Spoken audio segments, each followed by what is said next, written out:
We actually had a question that dovetails with that I wanted to start with from Michelle, who was asking about the anti-slavery laws. We've actually talked a lot about slavery in the 1820s with colonization, the Tejanos, and Mexico's perspective in different places. Michelle wanted to ask, particularly since we talked about that with the law of April 6, 1830, if the anti-slavery laws were created to discourage Anglo immigration, or there are other influences, Catholicism, other interests within Mexico that was pushing an anti-slavery perspective. Well, again, I would just point out that most of slavery, most of Mexico isn't engaged in slavery. So it's only relevant in certain regions, and particularly, obviously, Texas. So when you're coming up with, in the spirit of, obviously slavery is a big debate.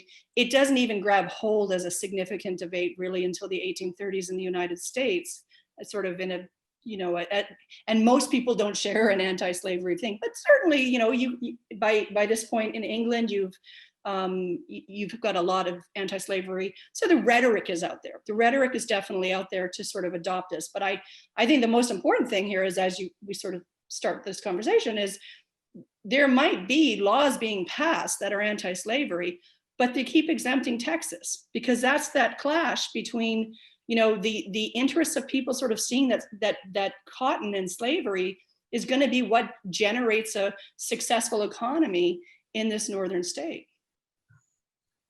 Building on that, this is a question I have. Why did both Anglos and Tejanos find themselves on such similar grounds in 1835 when you have the Civil War in Mexico breaking out, with the Centralist Federalist divide over the annulling of the 1824 Constitution? Did we talk about like the Anglo perspective? We talk about some of the Tejano perspective. We end up on the same side, but the Anglos and Tejanos also don't always see eye to eye. The Convention of 1832, which something CJ was asking about, why the Tejanos didn't show up for that. So I wonder if you could talk a little bit about the Anglo-Tejano alliance and disagreement, but they still find themselves on the same side. I think one of the things, I suppose it's a little tricky to just talk about Tejanos as sort of a single group, because the group that is going to be most sort of influential here to the revolution is going to be an elite group, right? They themselves can benefit as being slaveholders. So, this is not all Tejanos. And I do want to point out, I actually didn't mention, going back to the 1832 convention, San Antonio wasn't represented there, right? So, a lot of they were left out of this discussion, and there were Tejanos that were sort of like concerned about, being outnumbered by Anglos, being outnumbered, that. So it isn't a monolith. I think it's again one of those complicated stories. There were Tejanos that were concerned about, some of these grievances they didn't share. They didn't necessarily want to lose power, but they saw their numbers being, they saw themselves being outnumbered in a significant way. Why did Tejanos support that? Well, a lot of them also believe in, a federalist system.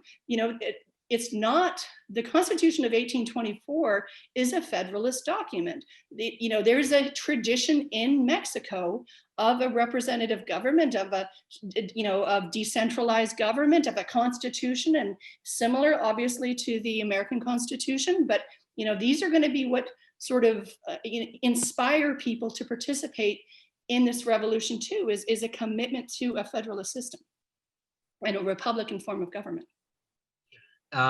So that dovetails with another question that CJ asked, which is, when you talk about Tehran, which we began with, and his mission to Texas, right? So you have this sort of division within Mexico of different groups of Mexicans at the local level, you say in Texas and Tejanos, the state level in Coahuila, and then definitely at the national level in Mexico City. I wonder if you talk a little bit about that dynamic in playing out in kind of a bigger role, where Texas Revolution comes out in.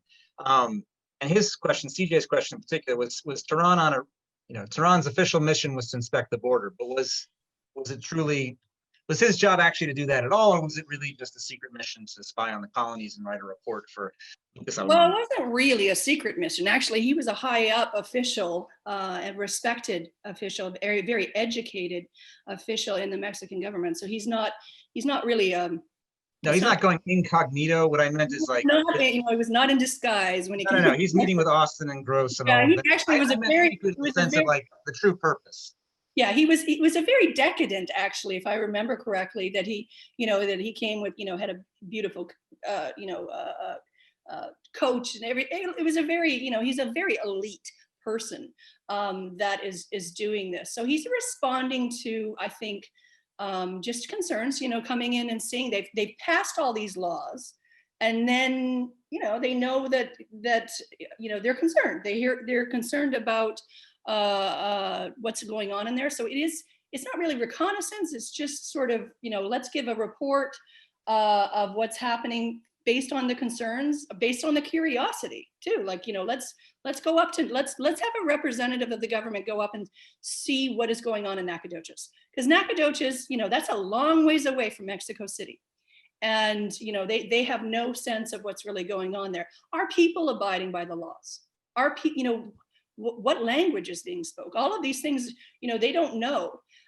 One tragic thing I never end up, I always forget to tell people, is what happens to Tehran, which is that, he's very concerned about, Texas and the division, what's going to happen with Texas. He's also very concerned about divisions within the Mexican government, this federalist and centralist fight. He's very concerned about the fate. He's like, if we can't get our house in order, how are we going to expect Texas to, stay in the fold? I mean, we can't, so ultimately, he writes a letter to a friend, and then the following day, he takes his sword and he commits suicide. He kills himself, because he just cannot handle the, what he's seeing. He's so committed to the success of the Mexican state. He's so committed to, this nation, which is a new nation by this point, right? It's a new nation, that, he wants to see succeed, but he sees these divisions and he knows it's a problem. Yeah. We have time for one last question. From Daniel, and he was asking, you talked about Native American attacks and fears of that, and he wanted to know if you could talk about the estimated Indian population during this time, 1820s, 1830s, and I would add to that, we've been talking a lot about the geography of American Indians within the region, and if you could talk a little bit about, not just populations, but densities, if that makes sense. Yeah. This colony where you have the vast majority of colonists, the Kronquist have been run out and the Tonkawas have been pushed northward. And so Green DeWitt's 300 are kind of out there a little bit on the edge. It's the Tejanos that are mostly the exposed ones out on the edge of the plains. So I wonder if you could talk a little bit about numbers and geography. Yeah, I mean, it is hard to say. I'm trying to think. I want to say that I've something like 30,000 Native Americans probably would be a number, a guess, during this time period. Where and who, who are these Native Americans? What you see happening in Texas in the late 1700s and early 1800s is really the push by the Comanche further into Texas, and it's really the Comanche that have the largest control over the Central Plains. So, we have Apaches in sort of South Texas and East Texas. They're going to be pushed as well by the Comanches. And, the Apaches are interesting. The ones that are closer to New Mexico do practice some farming, but the ones that, are going to be influenced by the Comanche, they're at war, Apaches and Comanches, and a part of that war is that they're going after, or they historically have been at war. They have moments of peace as well. Part of that dynamic is they are after the same, they are warrior societies. They hunt the bison.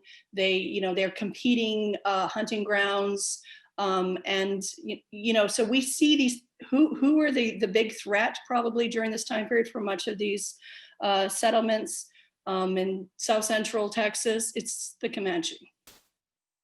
I mean, there are other Native Americans and the Caddos who were historically in East Texas. By this time, you're really dealing less with the Comanche in East Texas, and it's kind of eluding me, but it's who is it? It's not the Cherokee are in East Texas. Yeah, they moved in by Yeah. they're escaping the United States in the early 1830s. Right. Well, fabulous. Well, thank you again for a beautiful presentation. We've got time. Well, we're going to roll right into it.